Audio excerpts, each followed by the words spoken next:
Motion के दौरान pen का होना, ब्लड आना, बैठने में दिक्कत महसूस करना, सूजन आना मोशन वाली जगह के ऊपर, ये पाइल्स के सिम्टम हो सकते हैं। और ऐसी कंडीशंस में हमें क्या करना चाहिए, आज का वीडियो हमारा इसी पे आधारित रहेगा, इसी पे बेसिस रहेगा। तो आइए आज का वीडियो हम शुरू करते हैं।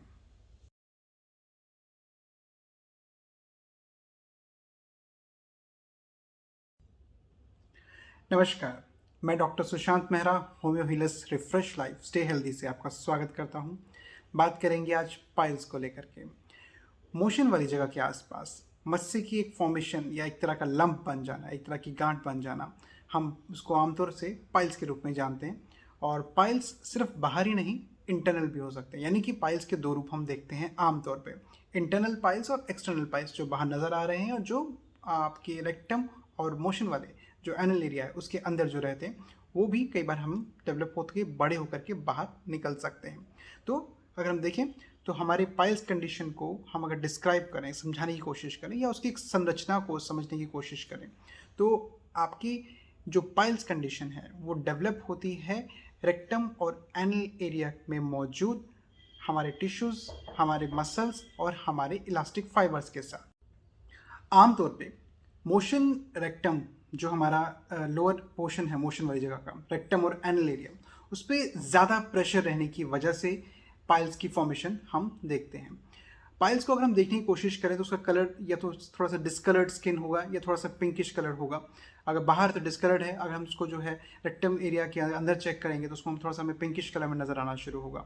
और जैसे मैंने बताया कि इसमें मसल्स हैं, टिश्यूज़ हैं, इलास्टिक फाइबर हैं, एंड सबसे इंपॉर्टेंट वेन्स का हिस्सा इसके अंदर मौजूद रहता है, जिनके अंदर इन्फ्लामेशन और स्वेलिंग आने की वजह से पाइल्स की फॉर्मेशन होती है। तो अगर पाइल्स अनट्रीटेड रहे या उन पर ध्यान नहीं दिया जाए तो जो वेन्स वहाँ मौजूद हैं, उन वेन्स के अंदर आपका स्वेलिंग के साथ साथ थ्रोम्बोसिस या थ्रोम्बोस्ड कंडीशन डेवलप हो जाती है।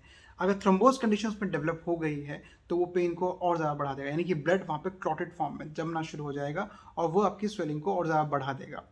प्लस अगर हम देखते हैं कि इसको ट्रीट ना किया जाए और ये कंडीशन और बिगड़ जाए तो वहाँ पे हमारी वेन्स जो है फट सकती हैं, बर्स्ट कर सकती हैं, ब्लीडिंग पाइल्स की फॉर्मेशन हो सकती है, जो कि फर्दर हमारी कॉम्प्लिकेशंस को बढ़ा देता है। तो आज के इस वीडियो में अब हम आगे जानेंगे कि हमें किस तरह के प्रिकॉशंस रखने चाहिए, किन कंडीशंस में ये दिक्कतें बढ़ती हैं, किस तरह के फूड को हम रखें अपने डाइट के अंदर जिससे हमें हेल्प मिले, और क्या कुछ और बेटर वे हम अचीव कर सकते हैं जिससे कि हम इसको जल्दी रिकवर कर पाएँ, जल्दी ठीक कर पाएँ। आइए आगे बढ़ते हैं। हेमरॉइड या पाइल्स एक लाइफस्टाइल डिसऑर्डर है और इसके अंदर जो आमतौर के सिम्टम्स देखते हैं उसमें हम कॉमन सिम्टम्स को आपको बताना चाहूँ तो सबसे इंपॉर्टेंट थिंग, जो हमारा रेक्टम एरिया है, जो हमारा मोशन वाला एरिया, उसके आसपास एनल एरिया के आसपास हमें स्वेलिंग नज़र आना शुरू होती है। कई बार पेनलेस ब्लीडिंग भी शुरू हो जाती है। ब्लीडिंग होते हुए ज़रूरी नहीं है कि पेन रहे, तो पेनलेस ब्लीडिंग भी इसमें डेवलप हो जाती है। प्लस साइड बाय साइड जो है इचिंग, बर्निंग आपके एनल एरिया के आसपास हम कॉमनली देखते हैं। साथ ही जो डिस्कम्फर्ट है, बैठने में पेन रहेगा, स्वेलिंग रहेगी, सोरनेस रहेगी, ये भी एक आपका इंपॉर्टेंट सिम्टम है। जो हिस्सा है, जो गिल्टी है, वो आपको सूजी हुई महसूस होगी, वहाँ मस्सा महसूस होगा, और दबाने पे, टच करने पे, वॉश करने पे बार बार हमें जो है वो पेन डेवलप होना शुरू होता है, पेन बढ़ना शुरू होता है। तो itching, burning, pain, swelling, lump महसूस होना, ये कॉमन सिम्टम्स हैं जो हम पाइल्स के अंदर देखते हैं। कई बार जो है हम देखते हैं कि मोशंस भी जो है इनवॉल्ट्रली अपने आप थोड़ा पास भी होता रहता है। तो ये भी हमारे पाइल्स के अंदर एक सिम्टम है जो कि हम अनकॉमन है, पर हमें ये भी देखने को ज़रूर मिलता है। अब जानते हैं कि किन आम कंडीशंस की वजह से हमारे चांसेस पाइल्स डेवलप होने के या उनके बिगड़ने के बढ़ सकते हैं। यानी कि कॉमन फैक्टर्स जो हमारी स्ट्रेस और स्ट्रेन को इंक्रीज करें, यानी कि जो हमारे पाइल्स कंडीशन को डेवलप करें, वो कौन से कंडीशंस हो सकते हैं। सबसे इंपॉर्टेंट, सबसे पहला फैक्टर जो इंपॉर्टेंट रहता है पाइल्स डेवलपमेंट में या उसके बिगड़ने में या उसके इंक्रीज होने में, वो है प्रॉपरली हमारे पेट का साफ ना होना, कॉन्स्टिपेशन की दिक्कत आना, बाउल मूवमेंट में दिक्कत का आना। तो अगर मोशन आपका प्रॉपरली क्लियर नहीं हो पा रहा है, कॉन्स्टिपेशन रह रहा है, हार्ड स्टूल रह रहा है, आप कई कई दिन में जाके क्लियर कर रहे हैं मोशन, तो ऐसी केसेस के अंदर चांसेस बहुत ज़्यादा हैं कि आपकी बॉडी या आपकी टेंडेंसी डेवलप होना शुरू हो जाए पाइल्स बनने की, पाइल्स बढ़ने की, पाइल्स बिगड़ने की। तो ये बड़ा ही इंपॉर्टेंट फैक्टर है कि कॉन्स्टिपेशन नहीं होना चाहिए। तो कॉन्स्टिपेशन वाली कंडीशंस के अंदर जहाँ पे हमें देखना पड़ता है कि हमें बहुत ज़्यादा स्ट्रेन या बहुत ज़ोर लगाना पड़ रहा है मोशन पास करने के लिए, तो ऐसे केसेस के अंदर जो है पाइल्स डेवलपमेंट के चांसेस या रिस्क फैक्टर हमारा बढ़ जाता है। इसके अलावा प्रेगनेंसी जैसी कंडीशंस में भी हम देखते हैं कि बिकॉज एक फीचर इस तरह से बन जाता है कि प्रेगनेंसी के दौरान भी जो है लगातार आपके रेक्टल और एनल एरिया के ऊपर एक प्रेशर डेवलप रहता है, जिसकी वजह से स्ट्रेन या प्रेशर रहेगा, जिसकी वजह से आपको जो है चांसेस ऑफ पाइल्स की कंडीशन बढ़ जाती है। साथ ही साथ अगर आपका बॉडी वेट बहुत ज़्यादा है, ओवर वेट अगर आप हैं, तो इन कंडीशंस में भी जो है पाइल्स की कंडीशंस बढ़ सकती है या बन भी सकती है।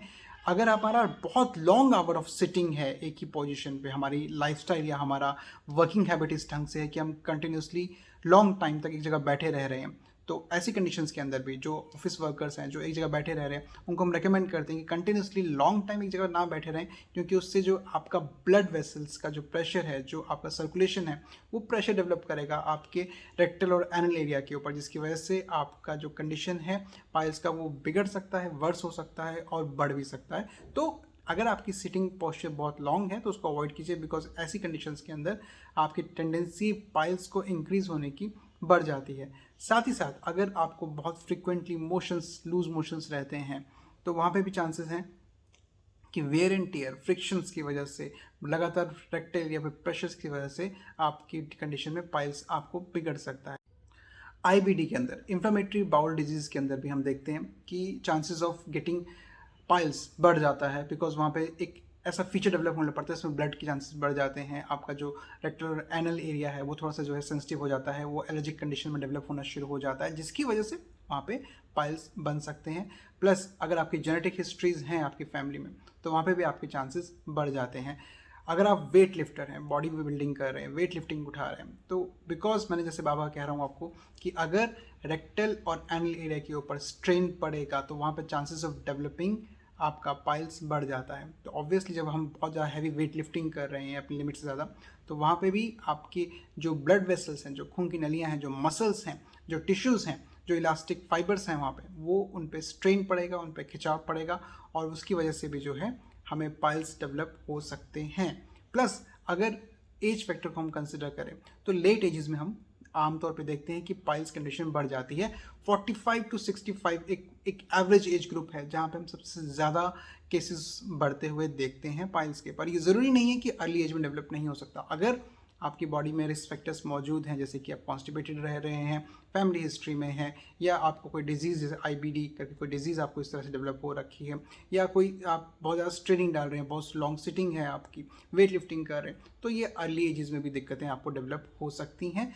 But common age group 45 to 65 का रहता है, यानी कि विद एज आपकी मसल्स जो हैं आपकी वीक होना शुरू हो जाती हैं, और वीकनिंग ऑफ मसल्स की वजह से भी जो है ये डेवलप होता है विद एज ऑल्सो। एक और इम्पॉर्टेंट फैक्टर है स्ट्रेस, जो कि पाइल्स को डेवलप कर सकता है। होता क्या है कि आमतौर पे बिकॉज ऑफ स्ट्रेस जो है हमारा जो रेक्टल या एनल एरिया के आसपास स्फिंक्टर मतलब एक तरह का वॉल्व, जो कि ऑन एंड ऑफ या खुलता या बंद होता है या लूज या टाइट होता है, जिसकी वजह से मोशंस को बाहर आने में और स्टॉप होने में हेल्प मिलती है, उस पर प्रेशर डेवलप होना शुरू हो जाता है स्ट्रेस की वजह से, और ये पाइल्स को डेवलप करने में एक इम्पॉर्टेंट फैक्टर की तरह रोल प्ले करता है। साथ ही साथ स्ट्रेस की वजह से आपका डाइजेशन सिस्टम भी डिस्टर्ब होना शुरू हो जाता है, आपका प्रॉपर डाइजेशन नहीं हो पाएगा, जिसकी वजह से कॉन्स्टिपेशन डेवलप होगा, और ये भी एक एड ऑन फैक्टर या एडिशनल फैक्टर बन जाता है, जिसकी वजह से पाइल्स कंडीशन हमारी बढ़ सकती हैं या बिगड़ सकती हैं। तो हमें स्ट्रेस का भी ध्यान रखना बहुत ज़रूरी है।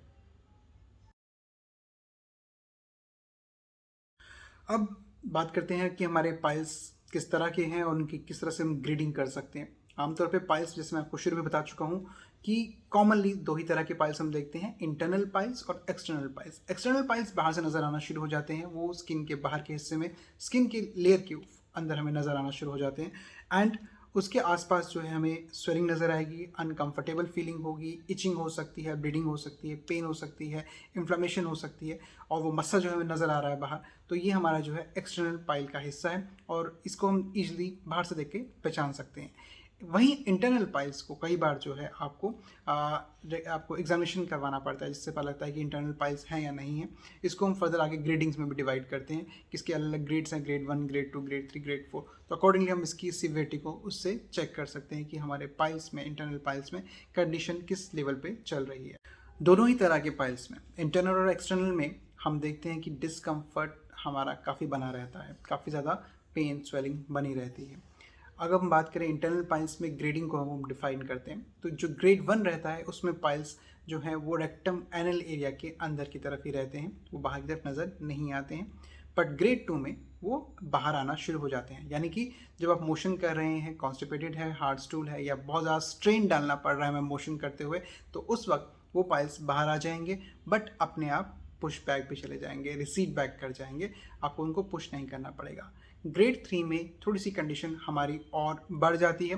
ग्रेड 3 के दौरान वो जो पाइल्स आपके बाहर आ रहे हैं, आपको उनको फिजिकली पुश करके वापस रेक्टल एरिया से, आपको एनल एरिया से अंदर पुश बैक करना पड़ता है, तो ये उसको ग्रेड 3 में शिफ्ट कर देता है।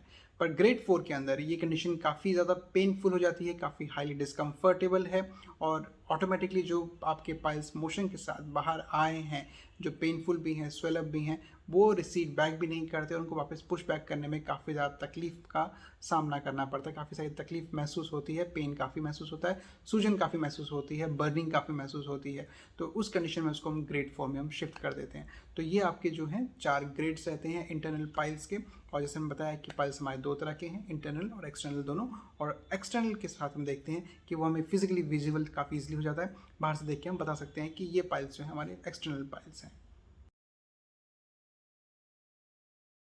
पाइल्स कंडीशन के अंदर हमें क्या कुछ करना चाहिए, किन सिस्टम्स को फॉलो करना चाहिए जिससे कि हमारी बॉडी अच्छा रिस्पॉन्ड करे, जल्दी रिकवरी करे, और इस कंडीशन को जल्दी हम मैनेज कर पाएँ। तो इसके मैनेजमेंट पॉइंट ऑफ व्यू से, रिकवरी पॉइंट ऑफ व्यू से, ट्रीटमेंट पॉइंट ऑफ व्यू से हम घर पे जो चीज़ें अच्छे से कर सकते हैं, जो चीज़ें हमें हेल्प करेंगी, सबसे इंपॉर्टेंट उसमें है कि हमें कॉन्स्टिपेशन नहीं होने देना। कॉन्स्टिपेशन नहीं होने देने का मतलब ये है कि आपकी डाइट में हेल्दी डाइट होनी चाहिए, जो कि आपको कॉन्स्टिपेशन से आपको हेल्प करे बचाने में। कॉन्स्टिपेशन से रिलेटेड हमारा एक वीडियो और भी है, आप चाहें तो उसको भी आप सुन के अपनी इन्फॉर्मेशन को और बेटर कर सकते हैं। कॉन्स्टिपेशन से किस तरह से हम घर पे बेटर करना चाहें अपने तरीके को, तो वो आप हमारा एक और वीडियो है उसको सुनिए, उसमें आपको काफ़ी हेल्प मिलेगा। फिर भी शॉर्ट में यहाँ कहूँगा तो मैं यही कहूँगा कि कॉन्स्टिपेशन बेटर करने के लिए आप हाई फाइबर डाइट लीजिए, और जंक फूड को स्ट्रिक्टली अवॉइड कीजिए, जो और वाटर इनटेक अपना अच्छा कीजिए। तो कॉन्स्टिपेशन बेटर करने के लिए हाई फाइबर डाइट लीजिए, जंक फूड अवॉइड कीजिए, और अच्छे अमाउंट में वाटर ज़रूर लीजिए। तो कॉन्स्टिपेशन अवॉइड करना बहुत ज़रूरी है। सेकेंड थिंग इज़, आपको स्ट्रेस नहीं लेना है। जितना आप स्ट्रेस फ्री रहेंगे, उतना ही आपके स्टमक पे, आपके बाउल मूवमेंट पे, आपके इंटेस्टाइन्स के ऊपर प्रेशर नहीं रहेगा, लोड नहीं रहेगा डाइजेशन को करने का, और ऑटोमेटिकली उसकी वजह से जो है आपका डाइजेशन इम्प्रूव करेगा, बेहतर रहेगा। प्लस जैसे मैंने पहले ही बताया कि हमारा जो एनल स्फिंक्टर या एनल जो वॉल्व है, वो ऑटोमेटिकली बिकॉज ऑफ स्ट्रेस उस पर इफेक्ट पड़ता है, तो वो रिलैक्स प्रॉपर नहीं हो पाता है। तो जब मोशन करेंगे, तो अगर आपका स्ट्रेस फ्री लाइफ है, तो आपका जो मोशन है वो ईजिली रहेगा, स्फिंक्टर पे प्रेशर नहीं रहेगा, तो पाइल्स में आपको मैनेजमेंट में काफ़ी हेल्प मिलेगा। प्लस हमें ध्यान ये भी रखना है कि हम जब मोशन करने जा रहे हैं तो बहुत ज़्यादा स्ट्रेनिंग उस टाइम पे ना दें, चाहे स्टूल सॉफ्ट है चाहे हार्ड है। अगर आप बहुत ज़्यादा प्रेशर डाल रहे हैं बार बार, तो ऑटोमेटिकली वहाँ पे चांसेस जख्म बनने के, ब्लड आने के बढ़ जाते हैं।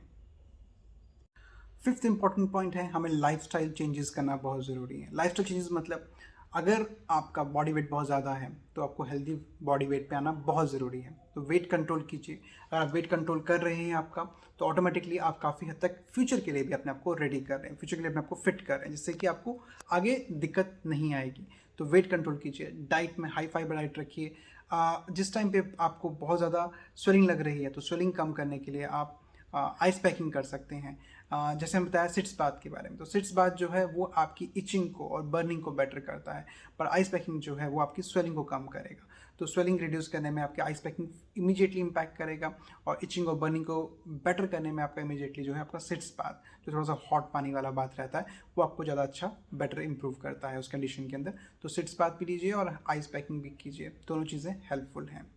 डाइट में हाई फाइबर की हम बात करें, तो हाई फाइबर के कॉमन सोर्सेज जैसे कि आपका ब्रैन हो गया, आपका पियर हो गया, आपका एप्पल हो गया, फ्रूट्स आपके बहुत कॉमन सोर्सेज अच्छे हैं, रेसबेरीज हो गई, आपका ग्रीन पीस हो गया, किडनी बीन्स हो गई। मतलब ये जो आपके हाई फाइबर डाइट्स हैं, ये हम उनको डिस्क्राइब कर रहे हैं। तो हाई फाइबर डाइट में मोस्टली हमारे फ्रूट्स बहुत अच्छे हमारे सोर्सेज रहते हैं, जो हमारे सैलड्स हैं बहुत अच्छे सोर्सेज रहते हैं। तो ये हाई फाइबर डाइट अगर हम ले रहे हैं तो हमें काफ़ी हेल्प मिलती है हमारे मोशन को रेगुलेट करने में, जिससे कि आपका डाइजेशन भी अच्छा रहेगा, और आपका रेक्टल एरिया में जो प्रेशर डेवलप होता है कॉन्स्टिपेशन की वजह से, वो भी नहीं होगा।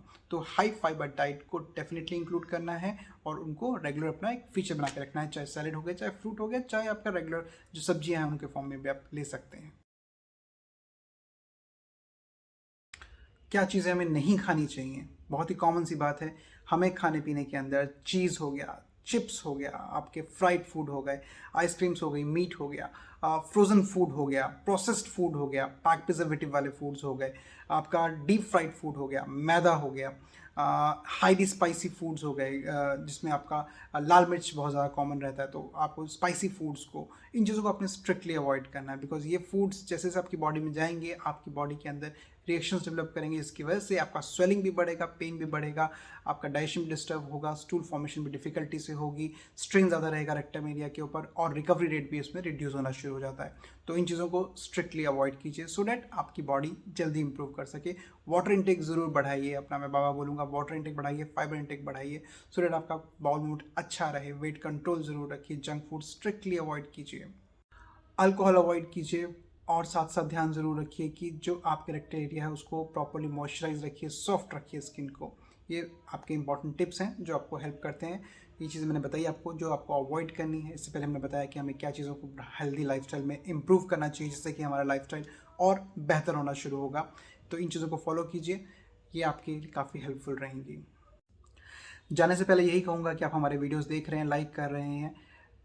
हमारी मैक्सिमम कोशिश यही है कि आपको इन्फॉर्मेशन वो दी जाए जिससे कि आपको हेल्प मिले, जिससे कि आप अपने लाइफस्टाइल में अपने घर पे बैठ के उन चीज़ों को अप्लाई कर सकें, और आपकी जो मैक्सिमम क्वेरीज़ हैं, जो मैक्सिमम क्वेश्चंस रहते हैं आपकी डिजीज़ को लेकर के, उनको हम इसमें कवर करें ताकि आपको हेल्प मिले। अच्छा लग रहा है तो लाइक ज़रूर कीजिए, शेयर कीजिए, और जिन लोगों को ज़रूरत है उनको डेफिनेटली शेयर कीजिए। सब्सक्राइब करना मत भूलिए। नमस्कार।